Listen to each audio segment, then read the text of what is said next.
Trafalgar, por Benito Pérez Galdós, número 10. Al amanecer del día 20, el viento soplaba con mucha fuerza, y por esta causa los navíos estaban muy distantes unos de otros. Mas habiéndose calmado el viento poco después del mediodía, el buque almirante hizo señales de que se formasen las 5 columnas, vanguardia, centro, retaguardia, y los 2 cuerpos que componían la reserva.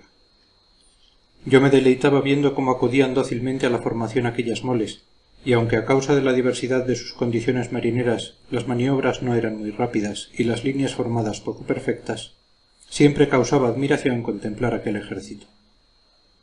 El viento soplaba del suroeste, según dijo Marcial, que lo había profetizado desde por la mañana, y la escuadra, recibiéndole por estribor, marchó en dirección del estrecho. Por la noche se vieron algunas luces, y al amanecer del 21 vimos 27 navíos por Barlovento, entre los cuales Marcial designó 7 de 3 puentes. A eso de las 8, los 33 barcos de la flota enemiga estaban a la vista formados en 2 columnas. Nuestra escuadra formaba una larguísima línea, y según las apariencias, las 2 columnas de Nelson, dispuestas en forma de cuña, avanzaban como si quisieran cortar nuestra línea por el centro y retaguardia.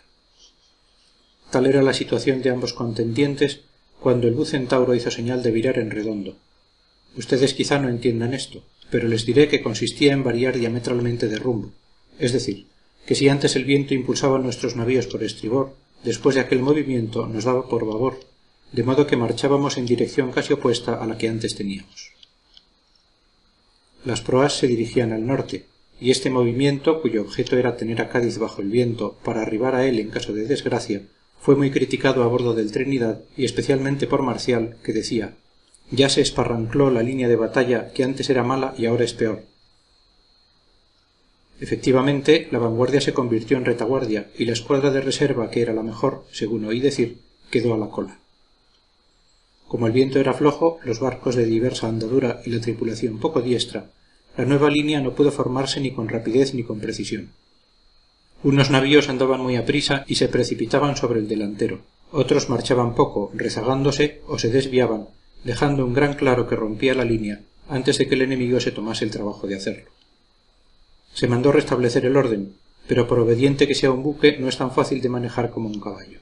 Con este motivo, y observando las maniobras de los barcos más cercanos, medio hombre decía: «La línea es más larga que el camino de Santiago. Si el señorito la corta, adiós mi bandera. Perderíamos hasta el modo de andar, manque los pelos se nos hicieran cañones. Señores, nos van a dar julepe por el centro. ¿Cómo pueden venir a ayudarnos el San Juan y el Bahama, que están a la cola, ni el Neptuno ni el Rayo, que están a la cabeza?» Rumores de aprobación. «Además, estamos a sotavento, y los casacones pueden elegir el punto que quieran para atacarnos. Bastante haremos nosotros con defendernos como podamos. Lo que digo es que Dios nos saque bien, y nos libre de franceses por siempre jamás amén Jesús». El sol avanzaba hacia el cénit, y el enemigo estaba ya encima. «¿Les parece a ustedes que esta es hora de empezar un combate? Las 12 del día», exclamaba con ira el marinero, aunque no se atrevía a hacer demasiado pública su demostración, ni estas conferencias pasaban de un pequeño círculo dentro del cual yo, llevado de mi sempiterna e insaciable curiosidad, me había ingerido. No sé por qué me pareció advertir en todos los semblantes cierta expresión de disgusto. Los oficiales en el alcázar de popa y los marineros y contramaestres en el de proa observaban los navíos sotaventados y fuera de línea, entre los cuales había 4 pertenecientes al centro. Se me había olvidado mencionar una operación preliminar del combate en la cual tomé parte. Hecho por la mañana el zafarrancho, preparado ya todo lo concerniente al servicio de piezas y lo relativo a maniobras, oí que dijeron: «La arena, extender la arena». Marcial me tiró de la oreja y llevándome a una escotilla me hizo colocar en línea con algunos marinerillos de leva, grumetes y gente de poco más o menos. Desde la escotilla hasta el fondo de la bodega se habían colocado, escalonados en los entrepuentes, algunos marineros, y de este modo iban sacando los sacos de arena. Uno se lo daba al que tenía al lado, este al siguiente, y de este modo se sacaba rápidamente y sin trabajo cuanto se quisiera. Pasando de mano en mano subieron de la bodega multitud de sacos, y mi sorpresa fue grande cuando vi que los vaciaban sobre la cubierta, sobre el alcázar y castillos, extendiendo la arena hasta cubrir toda la superficie de los tablones. Lo mismo hicieron en los entrepuentes. Por satisfacer mi curiosidad pregunté al grumete que tenía al lado: es para la sangre, me contestó con indiferencia. Para la sangre, repetí yo, sin poder reprimir un estremecimiento de terror. Miré la arena, miré a los marineros que con gran algazara se ocupaban en aquella faena, y por un instante me sentí cobarde. Sin embargo, la imaginación que entonces predominaba en mí alejó de mi espíritu todo temor, y no pensé más que en triunfos y agradables sorpresas.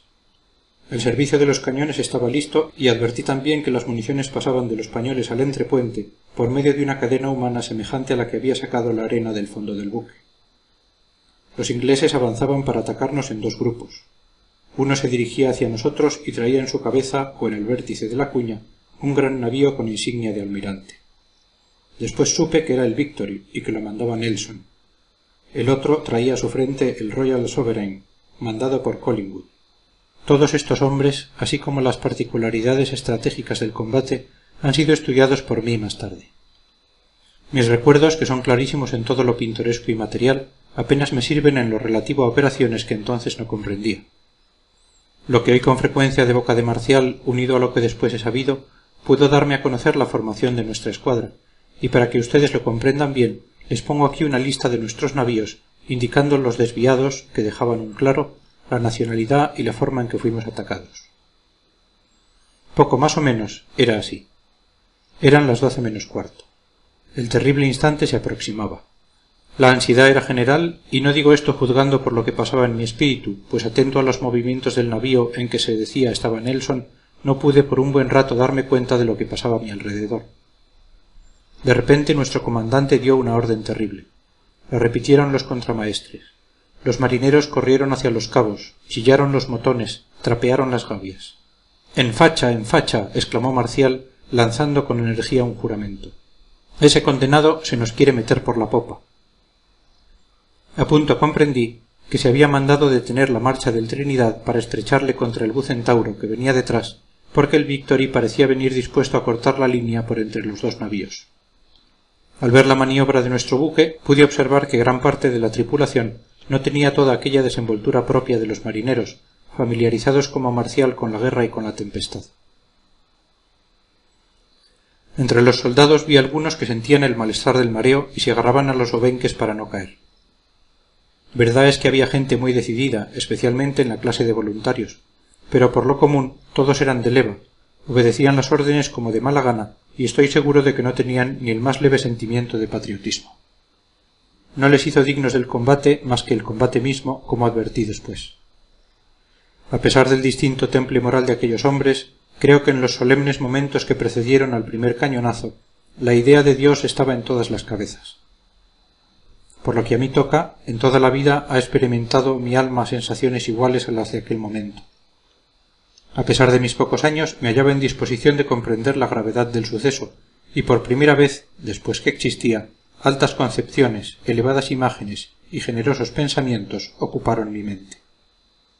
La persuasión de la victoria estaba tan arraigada en mi ánimo que me inspiraban cierta lástima a los ingleses y les admiraba al verles buscar con tanto afán una muerte segura. Por primera vez entonces percibí con completa claridad la idea de la patria, y mi corazón respondió a ella con espontáneos sentimientos, nuevos hasta aquel momento en mi alma. Hasta entonces la patria se me representaba en las personas que gobernaban la nación, tales como el rey y su célebre ministro, a quienes no consideraba con igual respeto. Como yo no sabía más historia que la que aprendí en la caleta, para mí era de ley que debía uno entusiasmarse al oír que los españoles habían matado muchos moros primero y gran pacotilla de ingleses y franceses después. Me representaba pues a mi país como muy valiente, pero el valor que yo concebía era tan parecido a la barbarie como un huevo a otro huevo. Con tales pensamientos, el patriotismo no era para mí más que el orgullo de pertenecer a aquella casta de matadores de moros. Pero en el momento que precedió al combate comprendí todo lo que aquella divina palabra significaba, y la idea de nacionalidad se abrió paso en mi espíritu, iluminándolo y descubriendo infinitas maravillas, como el sol que disipa la noche y saca de la oscuridad un hermoso paisaje. Me representé a mi país como una inmensa tierra poblada de gentes, todos fraternalmente unidos. Me representé la sociedad dividida en familias, en las cuales había esposas que mantener, hijos que educar, hacienda que conservar, honra que defender.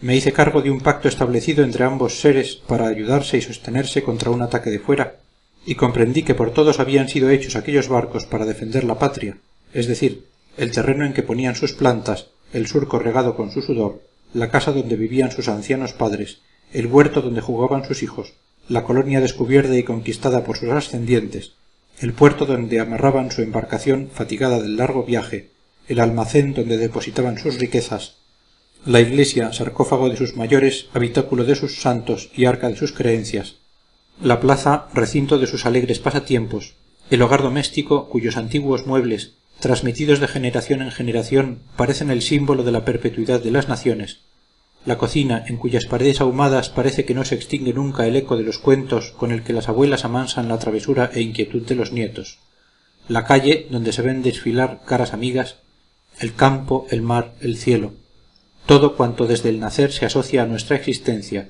desde el pesebre de un animal querido hasta el trono de reyes patriarcales, todos los objetos en que vive prolongándose nuestra alma como si el propio cuerpo no le bastara. Yo creía también que las cuestiones que España tenía con Francia o con Inglaterra eran siempre porque alguna de estas naciones quería quitarnos algo, en lo cual no iba del todo descaminado. Parecíame por tanto tan legítima la defensa como brutal la agresión, y como había oído decir que la justicia triunfaba siempre, no dudaba de la victoria. Mirando nuestras banderas rojas y amarillas, los colores combinados que mejor representan al fuego, sentí que mi pecho se ensanchaba. No pude contener algunas lágrimas de entusiasmo. Me acordé de Cádiz, de Vejer. Me acordé de todos los españoles a quienes consideraba asomados a una gran azotea, contemplándonos con ansiedad. Y todas estas ideas y sensaciones llevaron finalmente mi espíritu hasta Dios, a quien dirigí una oración que no era Padre Nuestro ni Ave María, sino algo nuevo que a mí se me ocurrió entonces. Un repentino estruendo me sacó de mi arrobamiento, haciéndome estremecer con violentísima sacudida.